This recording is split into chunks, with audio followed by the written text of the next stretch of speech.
Hey folks, it's Carl over at whomsahealthy.com. Thanks for tuning in to the Healthy Living podcast series.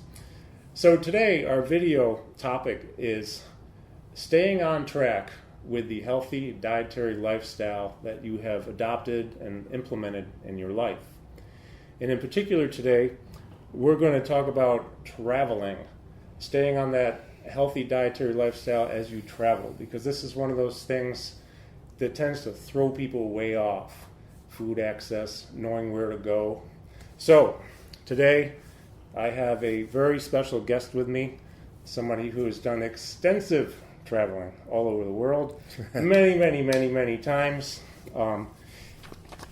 He is a 21-time nominated for Grammys, 2 Grammy Awards, correct? Yeah. All right, he's on at least 300 plus recordings, probably more than that. And he's circled the globe for his entire career.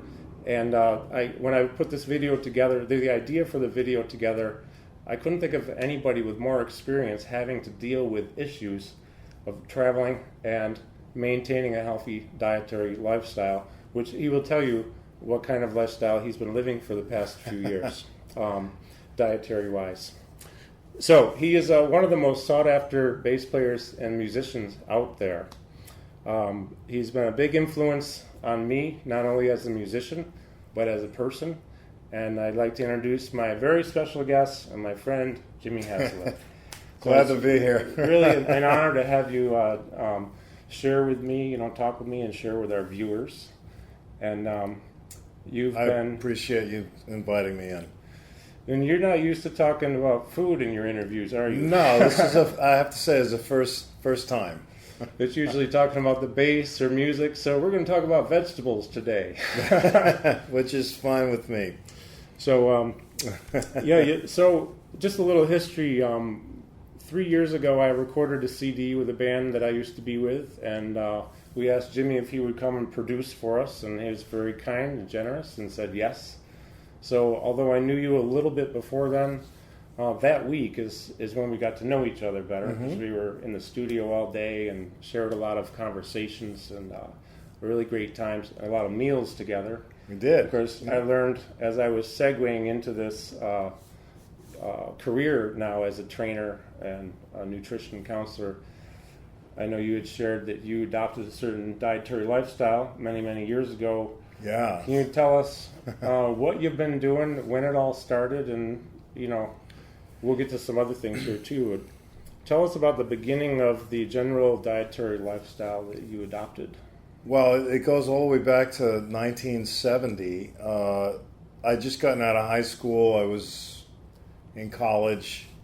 I was 18 years old, and I ended up leaving college to play with a band locally. I grew up here in the New York area. And at a certain point in time, the guitarist in the band and I decided we were going to drive to San Francisco. And I had a buddy that moved to San Francisco, and he was constantly reaching out to me to say, if you're ever out this way, please chime in and I'll put you up and we'll hang. So that's exactly what we did. We drove from New York to San Francisco. And actually, this gentleman lived north of San Francisco in an area called the Russian River. Okay. So it's about supposedly like 90 miles north of San Francisco. It's kind of far up. It's up there. But a beautiful country, and there's a redwood forest there. There's a beautiful river, and it's actually not far from the coast, so the ocean's there. So it was quite an experience to travel all that way and end up in a beautiful place like that. What ended up happening there was he actually opened a health food restaurant. So he needed some help, and I ended up, I think, working in the kitchen washing dishes for him because he needed some help. Okay. But in return, he was feeding us. So all of a sudden, I was presented with this vegetarian style diet. And in fact, right at that time, he introduced me to this Zen book of dietary concern. Okay. And I read a bunch of it, and I actually did the initial fast. All right. Just to see what it was all about. So the initial fast was to eat only brown rice with nothing on it, really. You can put butter or Wow. spices or anything, just plain brown rice. And I actually got to learn to make pretty good brown rice from that experience. Sounds cool. But and the ticket was to make it al dente, so it was easily digestible. It would just kind of wouldn't be mushy, the mushy Wouldn't rice. be real taxing to your body. Yeah, it won't be sticking onto the intestines or anything. It'll just kind of in and out. They it's in and out. They basically described it as being sort of a brush for the inside. And so you do 10 days of just brown rice. Oh, okay. And then after that fast, and you could have water, obviously. And after that fast, you were allowed to add certain little foods to get you back to a normal diet, eating vegetables and things like that. So I did that, and it was quite an experience. I mean, my body felt completely rejuvenated. And in fact, I even had some experiences where I felt like, if I could use the word, I felt like I was tripping, because what was happening was I was eliminating a lot of toxins through this fast. And it had an effect, mentally even. Sure, on what was it can going affect on. emotions and Emotions. mental state, cognitive state, a lot of different things.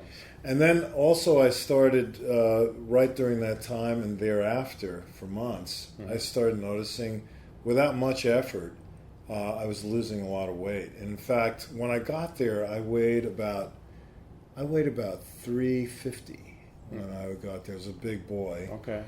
I had been playing football and all that stuff in school, and then if you don't keep up the physical activity, a lot of that muscle ends up turning to fat. So I was very conscious of that, and I was trying to exercise more, but it was difficult to lose weight until I got into this diet and the exercise, and with the two things happening at once, I peeled off in 1 year 100 pounds, which is maybe way too much, but in fact I did. So you found out what worked. Yeah. To get rid of some weight or fat. I went from 250 to 150 in like about a year and 3 months. No kidding. So that's a big change.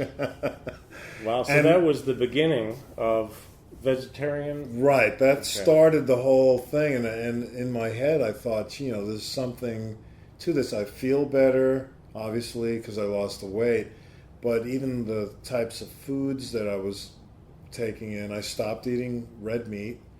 I wasn't even eating fowl. I wasn't eating any birds, and I was hardly eating any dairy products. It was mostly vegetables, fruits, nuts, some grains.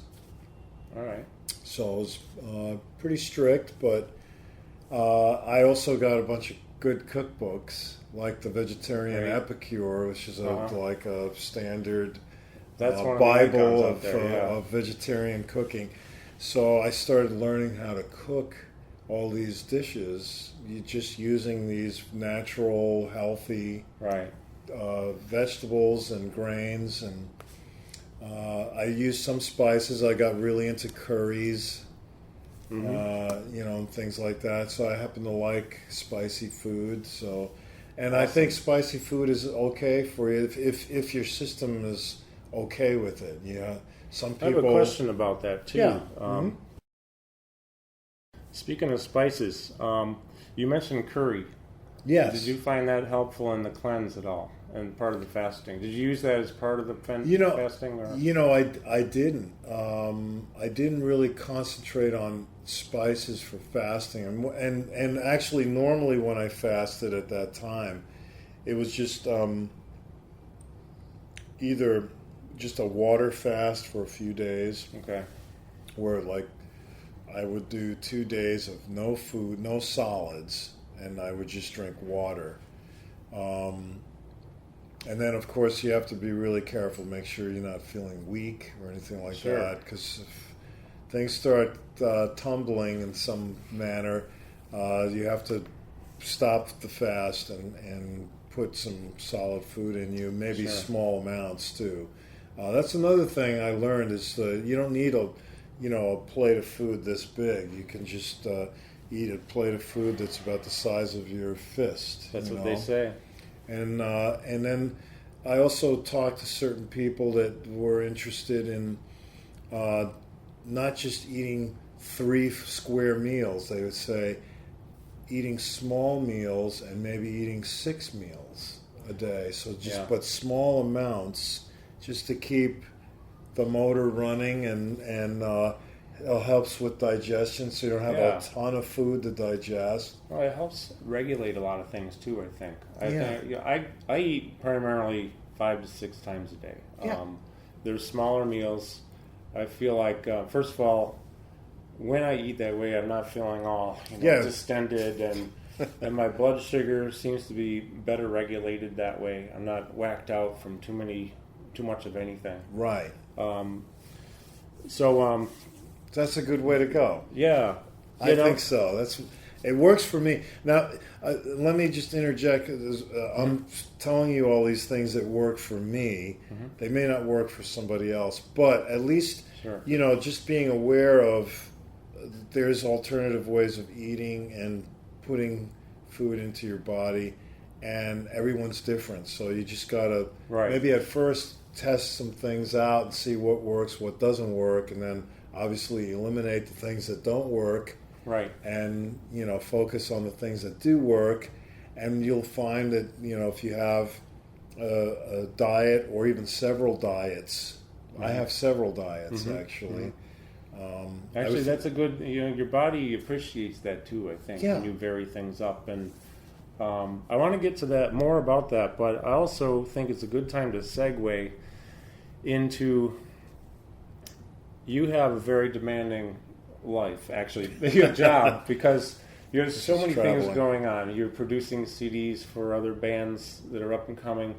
You're recording, you're touring, you're on tour with Alan Holdsworth right now. You've been with him most of the summer. You're heading to Japan in 2 weeks again. You're rehearsing. There's so much going on. You have to keep your energy up. So you're traveling. What are the biggest obstacles you run into? Of course, you have experience doing this. So, like when you get to New York City, we're in Manhattan right now. You know where to go for your food. You've been here a million times, and I'm sure in Tokyo or London or these places you frequent, it's good. But what are the biggest challenges you face to get the nutrients and the vitamins and the number, the proper balance and nutrients that you need to keep your energy up? Because you're really busy. Got to have the energy. Yeah, and sometimes I'm, to be honest, you get so involved with work, and I'm sure a lot of people can relate to this, that you forget to eat. I can relate to that too. That may not be so bad though, except that if you suffer from something like low blood sugar, that could affect you in an adverse manner. So you have to be careful about that. I don't personally happen to have that problem. In fact, my wife thinks I'm like related to a camel or something like that. Because I have fasted a lot, and I can go a full day with hardly any food. Make sure I drink some water, and even with that, sometimes I don't drink enough water, and that's a big problem right across the board for most people. I see it all the time. Mm-hmm. I'm interjecting for 1 second. Yeah. One of the things I see when I do assessments on people with this particular device I use for body composition analysis, body fat and metabolic rate, metabolic age, bone mass, muscle mass, all these things. One of the things is hydration level. I can't tell you how many people are at the lower end of the healthy zone or below the healthy zone. Yeah. And then actually a lot of them don't have enough energy either, and they're not focusing well. They're having a hard time at work. So I'm glad you brought that up about hydration. Water. That's really important. Water is good, but then, of course, I've been very conscious of where the water Safety. comes from. I wrote down a note called safety here, because yes. we talked about it before we started the camera. Safety, yeah. So, for example, I live in Los Angeles. I've been there since 1975. I found out very quickly that tap water in Los Angeles is not the best thing for you. It has a lot of junk in it. So I immediately called up a water company, Arrowhead or Sparklets, whatever it was, and I got a cooler put in my kitchens with fresh water. So, and even that, I mean, it's hard to know exactly unless you got a tester or whatever. But at least, you make the effort. And, I buy bottled water all the time, and that's all I pretty much drink. And it's actually a good policy when you're going to foreign countries, because there it's even more dangerous, I think. Sure. You're everywhere. You've been on probably every continent many times. Pretty much, yeah. And I spent time in places like Indonesia, which you definitely don't want to drink the water there. There's always the story about Mexico. You don't want to drink the water.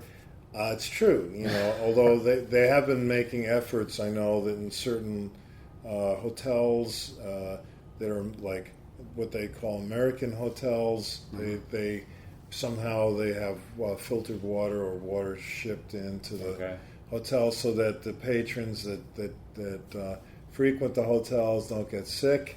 But even then, I'm still a little leery about things like ice cubes and ice cubes can carry disease. They can carry hepatitis C, a number of the contaminants out there. For some reason the names are escaping me right now, but norovirus, a lot of different things like that. Yeah, so. And there's so many viral things floating around these days. You just got to be really conscious of it. At least try and keep an eye on things, and make a conscious effort to go the healthier way if possible. If somebody puts a glass of water on your table with ice cubes, and I have to ask, where did this come from? I said, it's tap water, and I go, well, okay, I'll have a bottle of Pellegrino, so at least I know it's in a bottle. Pellegrino comes from Europe, and it's probably safe to drink. Yeah. So let's talk about, let's say you're going to a place you've never been, maybe a country you've never been, or you haven't been there in a long time, and you're not really familiar with where to go to get good water and the food that suits your diet. What do you do? Is there research you do up front? There's a few things. I will ask around, and maybe some people that I know have been there to these areas that maybe I haven't been to, and I'll inquire about the cuisine and what they found. And of course, I'll contact people that I trust and know that they either have a similar dietary regimen, or they're aware of the fact that I'm a vegetarian. Right. Which actually I'm a bunch of things, because I also I'll delve into gluten-free diets and vegan diets, and and even macrobiotic, because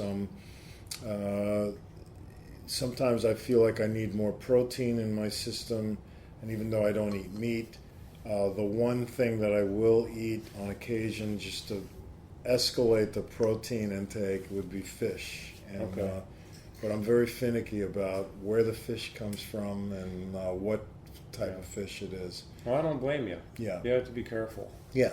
So, and I don't really eat a lot of shellfish, for example, but I will eat tons of salmon, especially if it's line caught, and it's cooked in a just like some olive oil and garlic. It's very plain and I'm getting simple. Hungry. I'm getting hungry. Yeah. Yeah, no, But that sounds good. The other thing I do, even if I do have information that I gather, I always bring things with me, just in case. So I bring certain energy bars. Yeah.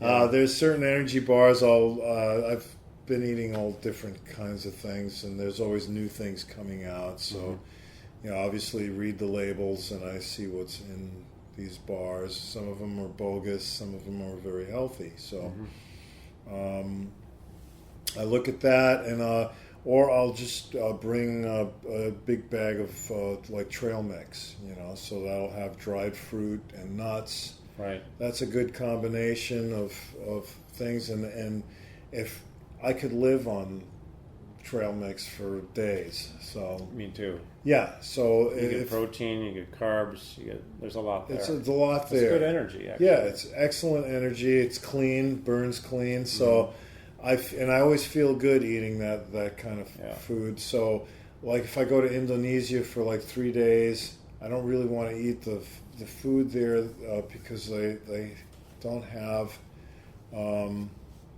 really good ways of cleaning vegetables and things. So I've been hip to that now. I've been to Indonesia probably 40 times now. Okay.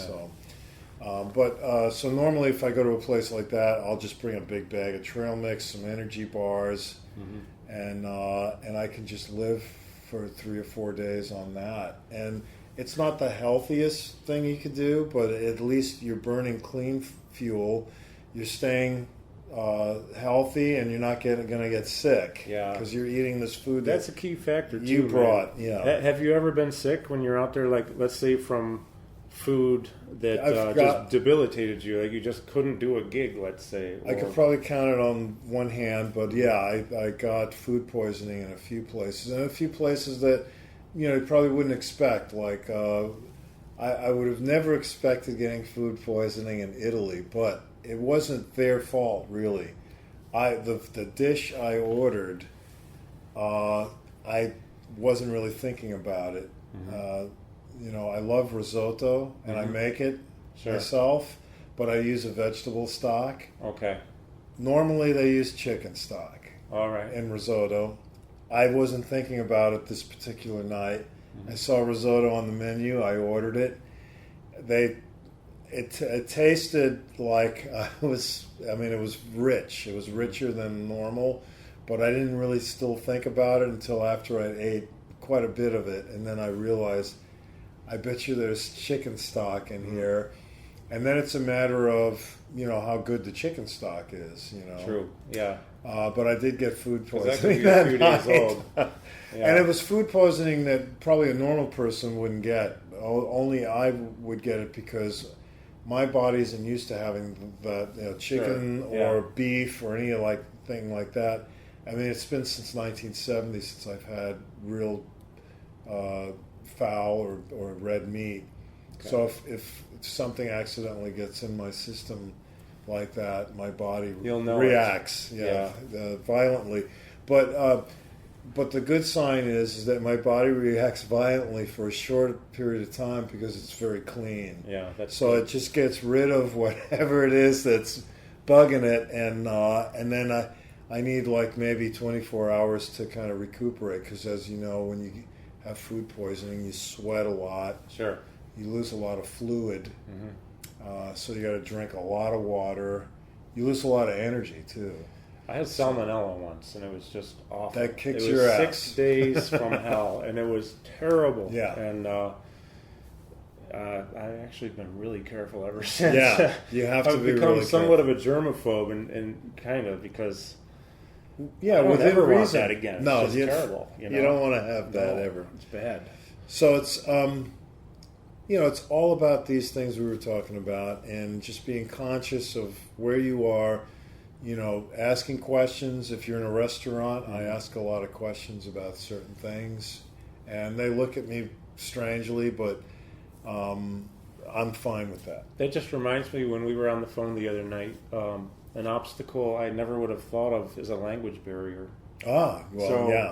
You've run into that here and there, right? Mm-hmm. Where you're trying to explain what you practice, what you want, and they don't really understand. Yeah, in some countries they have no concept of what vegetarianism is, or being a vegan or anything like that. So you have to articulate somehow, or get someone to help help. translate? Yeah, translate. A lot of times when I'm traveling, there is a translator if I'm in like a country that English isn't normally spoken in. Like say a place like Romania. Okay. There's not a lot of English-speaking people in Romania, so usually there's someone that will translate. And actually, there's a funny story. I think I was in Romania once, and I asked for a menu, and the guy said, "No, we don't have menus." And I said, "Well, what do you have to eat?" And he just looked at me and he said, "Meat." That was it, one word.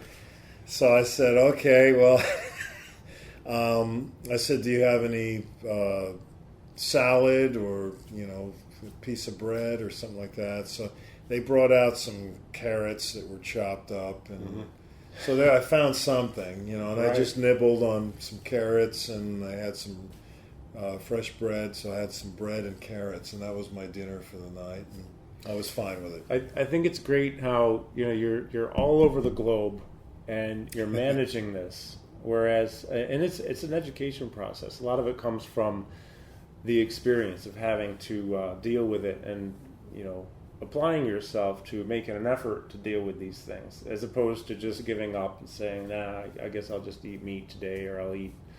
Whatever. I can't do that. But you there's a risk factor involved there. But this is really, I think, valuable information for me. It helps me in thinking of things a little bit differently. Although I feel I'm good at planning, I'm always looking for new ways to think and plan ahead when I travel to a city I haven't been, or a town. And I'm sure there are plenty of people out there who can use this information and apply it to their own lives, which leads me to another segue. Okay. A particular situation that I want to ask you about. Okay. So let me ask you this. This has happened to all of us at some point in time, and in your case, it's probably likely to happen. You're with a band, you're in the bus, or you're in a van, you're driving, you're traveling, everyone's hungry, there's McDonald's.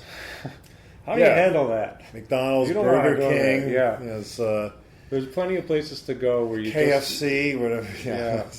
How do you handle that? Well, one thing is, you pull off the road into some food area off the freeway or the highway.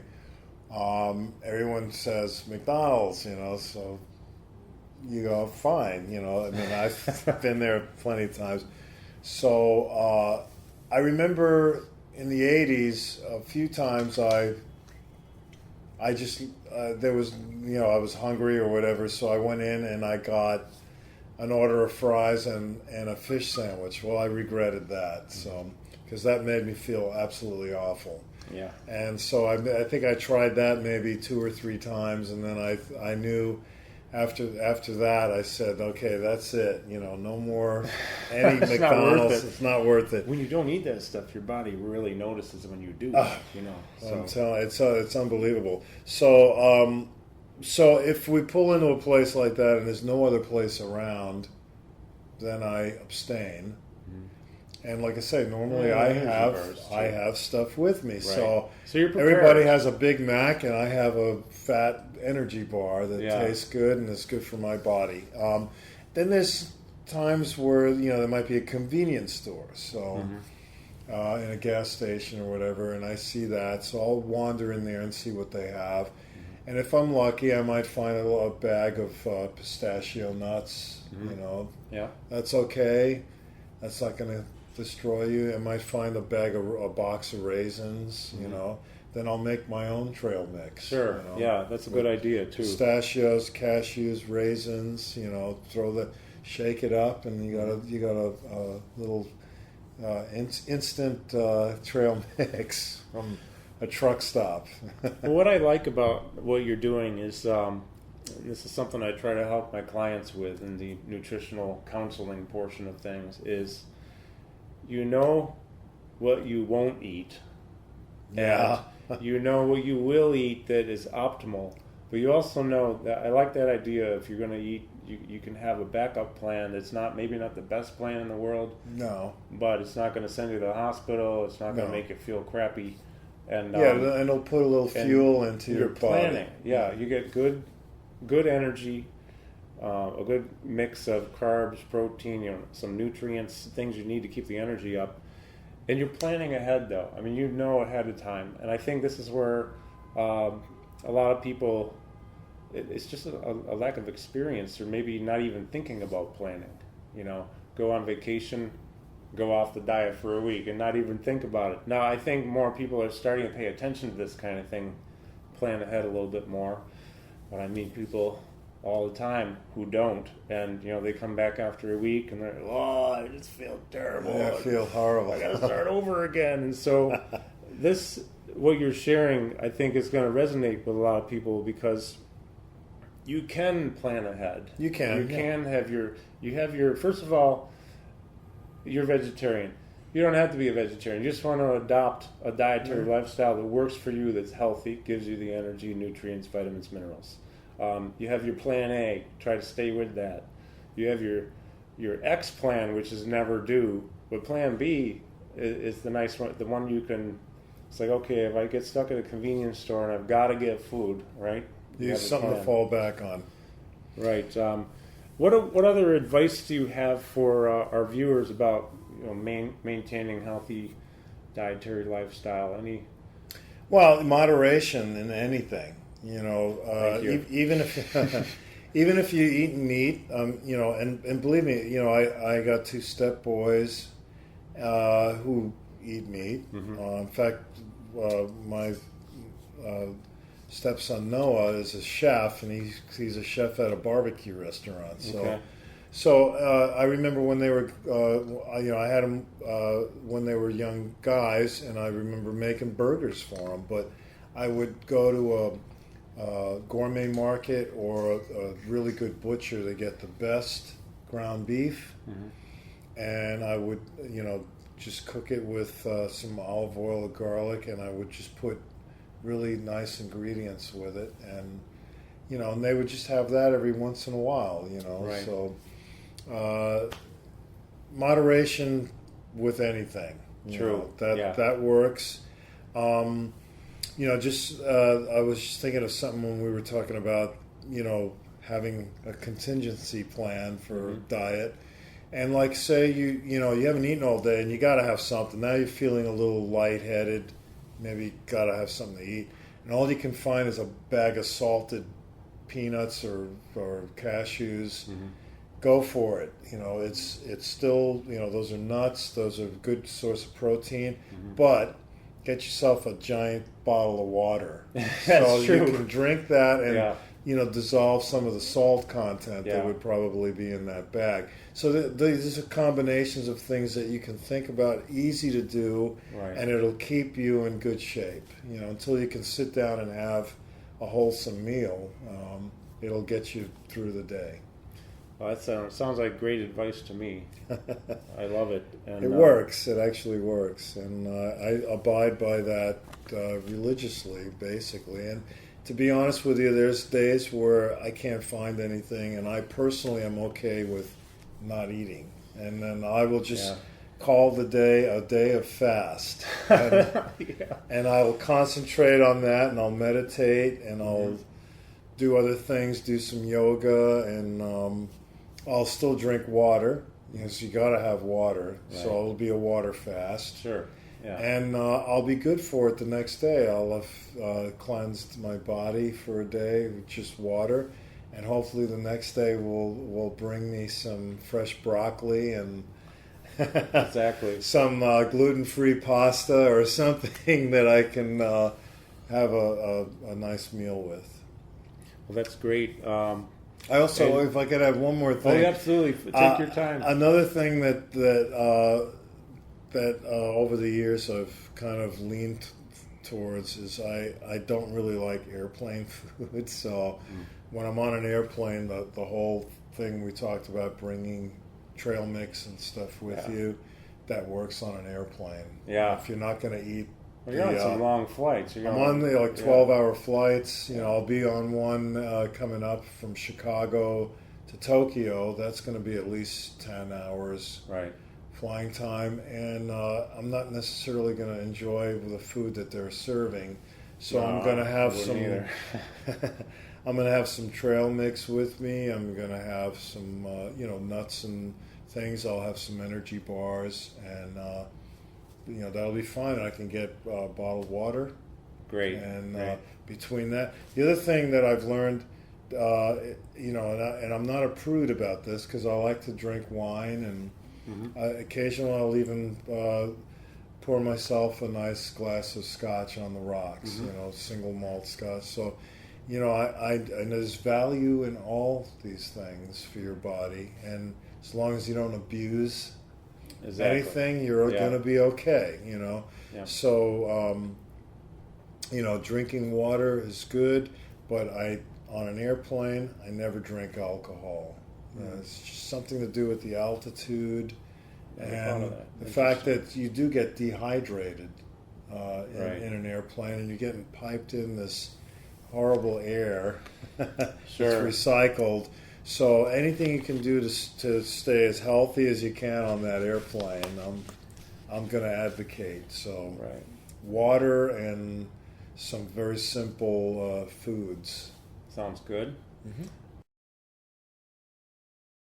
So Jimmy, do you mind just kind of recapping real quick? Talk about, you have not just a vegetarian diet, but a vegan, macrobiotic. Just touch on those one more time before we wrap up. And lately I've been checking out this Alkaline Diet, which is really, I found it to be very vibrant, and I'm just now learning about it, so I don't really have a lot of facts and figures about it. But one thing that I got into, and I have this drummer that I've been playing with, Virgil Donati, to thank for, because one of my heroes.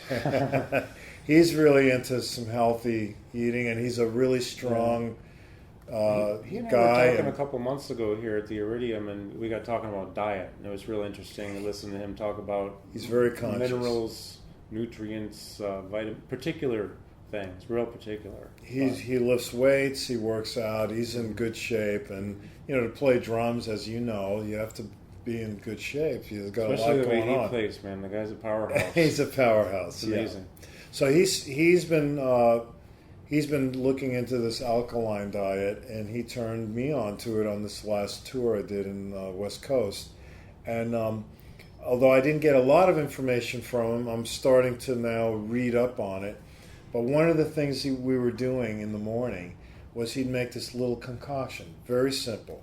He'd have fresh lemon juice, no sugar, just not lemonade or anything like that. Just a lemon juice that you can get in a bottle, but preferably it would be great to go out and pick like a dozen lemons off of a lemon tree and squeeze them, and that's the juice you use.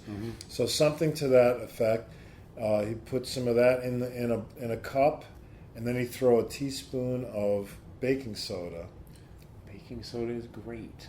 Throws that in there, doesn't take much, and it fizzes up. No, just a teaspoon that fizzes right up, and then he'd finish it off with a bunch of mineral water. Some fresh drinking water. Stir it all up, and you down the hatch. And I'm telling you, really, it starts the day off in a good place. It's a good powerhouse beverage to have in the morning. And then if I had that and some fresh fruit, some berries. Sliced banana and an apple. Right. Maybe that gets you going. That really gets you going. And then if you need a little caffeine in your system, you throw a little green tea in there. Good a idea. cup of green tea. That's going to get you going full blast. That's great. Wow. Yeah, I'd like to check that out too. There's actually an app. I don't have it on my phone. I deleted it off my phone temporarily to make more room for other things. It's an alkaline acidity. Oh, you can put in the food. I think you might be able to scan. Oh, nice. The label, and it'll tell you right there where it falls on the chart. I'm gonna find it. I have room for another app. Okay, good. Well, good. Well, Jimmy's. First of all, it's always great to see you, and I'm really excited to check out the band tonight, Alan and Gary, and yes. you. And look forward to that. I really appreciate you taking this time to share with us because, like I said, folks, I don't know anybody who travels more than he does, and who's had as extensive traveling in his life as anybody. I don't know anyone who's traveled more than you.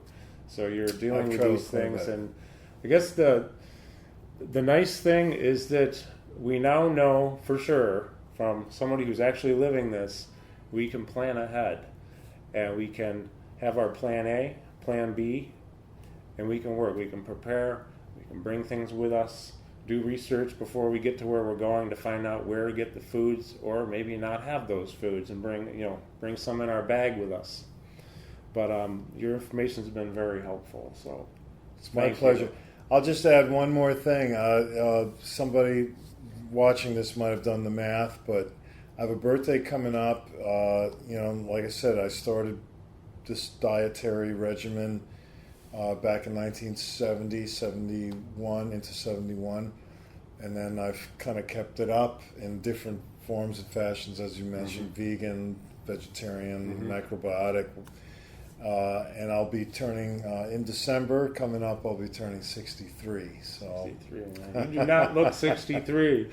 Is that? You're looking well, good. I'm hanging in there. You're looking real good.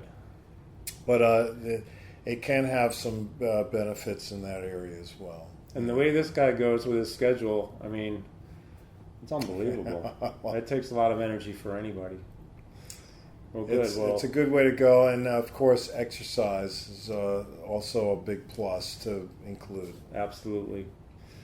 All right. Well, thank you very much, my friend. Thanks for having me here. And hunzahealthy.com is the website.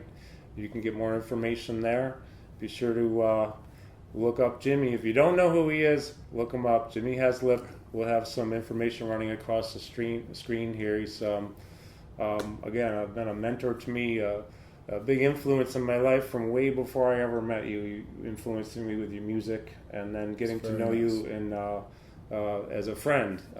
Very positive person in my life. Very kind, generous, and giving. I appreciate that very much. So, all my pleasure. All right, Jimmy. Thank you. Thanks for tuning in. Have a great day.